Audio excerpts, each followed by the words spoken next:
Paz e graça do Senhor Jesus a todos. Bem-vindos ao canal da EBD, da Assembleia de Deus Madureira de São Miguel do Araguaia, em Goiás. Olha, hoje a gente vai mergulhar num ponto-chave da nossa lição 6, que fala sobre oração. E o nosso foco vai ser numa leitura bem específica, viu? A de quinta-feira, dia 5 de fevereiro de 2026. É um texto, pessoal, que tem o poder de, mudar a chave, de iluminar toda a nossa maneira de entender o que é uma oração eficaz de verdade. E o versículo em questão é esse aí, ó, Marcos, capítulo 11, versículo 24. E, gente, presta atenção, isso aqui não é uma sugestão qualquer, não. É uma proclamação, uma declaração fundamental de Jesus. Ele está colocando uma condição direta e muito poderosa para a gente ver resposta nas nossas orações, a fé. Então, bora lá desvendar o que isso significa na prática para a gente, no nosso dia a dia como discípulos. Então, vamos direto ao ponto, né? Porque entender o que Jesus quis dizer com essas palavras é como se fosse a chave, sabe? A chave que destrava tudo que a gente está aprendendo nessa lição. E olha, não é fórmula mágica, viu? É um princípio espiritual muito, mas muito profundo. Ok, vamos esmiuçar isso um pouco. O que significa crer que recebeu? Isso não é tipo pensamento positivo, sabe? Não é só ficar repetindo uma frase. É uma convicção, uma certeza que nasce lá no fundo do coração, bem na hora da oração. É aquela certeza baseada em quem Deus é, no caráter dele, de que o pedido já foi atendido lá no céu. É como a lição mesmo nos lembra lá em Lucas 11. Nosso Pai quer nos dar coisas boas, e essa fé, então, é a nossa resposta a essa verdade maravilhosa. Beleza, mas aí surge uma pergunta bem importante, né? Como é que a gente diferencia essa fé genuína daquela oração que é só mecânica? Sabe, aquela simples repetição de palavras que a própria lição adverte a gente para não fazer? Pois é, a resposta para isso nos leva para o centro, para o coração do que Jesus ensinou sobre orar. E é exatamente aqui que a gente conecta tudo. A gente pega lá Marcos 11, 24 e liga direto com os temas principais da nossa lição 6.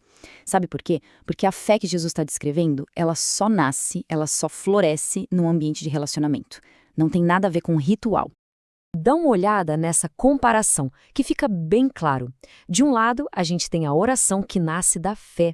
Ela vem de onde? De um relacionamento próximo, íntimo, onde a gente chama Deus de Pai e busca a vontade dele com total confiança. Agora, do outro lado, a gente tem as vãs repetições que Jesus criticou. Elas são baseadas em ritual, naquela ideia de que, se eu falar muito, Deus vai me ouvir. Mas isso, no fundo, só mostra insegurança. E esse ponto da lição, gente, é fundamental. Jesus garante pra gente, o Pai de vocês já sabe do que vocês precisam. Então pensa comigo, a oração não é pra gente entregar um relatório para um Deus que não sabe das coisas, um Deus desatento. Não, é um ato de comunhão, de dependência de um Pai que já sabe de tudo, mas que tem prazer em ouvir a nossa voz, a voz dos filhos. Então, a gente pode pensar que a fé de Marcos 11, 24 funciona exatamente como uma ponte. De um lado da ponte está o nosso conhecimento. A gente sabe, na nossa cabeça, que Deus conhece as nossas necessidades. A fé é a ponte que nos leva para o outro lado, para o lado da confiança ativa, de chegar e apresentar nossos pedidos a Ele, acreditando de verdade que Ele não só ouve, mas que Ele responde. E olha que interessante, essa fé na oração não serve só para a gente receber bênçãos, não. Ela é o antídoto, o remédio direto para aqueles problemas espirituais que a nossa lição aponta, sabe? Como a oração que parece que não funciona, a ineficácia e o tal do esfriamento espiritual. Mas vamos fazer o exercício contrário agora. Vamos pensar um pouquinho. O que acontece quando falta fé na nossa oração? Quais são as consequências disso na nossa caminhada, na nossa vida espiritual? A lição nos mostra que é tipo uma ladeira, um caminho perigoso.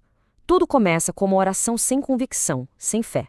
Daí, rapidinho, a gente começa a perder o interesse pelas coisas de Deus. E o resultado final? Uma religiosidade oca, vazia. A gente até continua com as práticas, vai na igreja, mas a vida, o poder de Deus, não estão mais ali. No fim das contas, a falta de fé vai esvaziando a nossa vida espiritual. Mas olha, a boa notícia é que o contrário também é verdade. E que notícia boa! A fé que persevera, que não desiste, ela é o motor do avivamento. Pensa na igreja primitiva, lá em Atos capítulo 1, versículo 14. Eles perseveraram juntos em oração e viram o Espírito Santo ser derramado. Do mesmo jeito, a nossa fé insistente na oração é o que acende a chama do avivamento na nossa vida e na nossa igreja. Bom, para a gente ir concluindo o nosso papo, vamos amarrar todas essas pontas. A gente vai conectar aquele versículo específico de Marcos com o texto áureo da nossa lição. Vocês vão ver como um complementa o outro de uma forma perfeita. O nosso texto áureo, que está lá em Hebreus 4,16, é um convite. Que convite glorioso! Ele nos chama para chegar perto do trono da graça com confiança. Mas a pergunta é: que confiança é essa, afinal? E aqui, pessoal, está a conexão final, a grande sacada.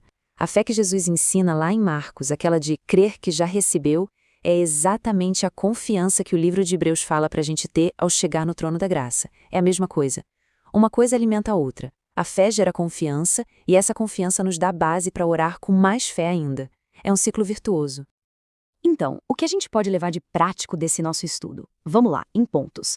Primeiro, orar com fé é acreditar que a resposta já foi dada no exato momento da oração.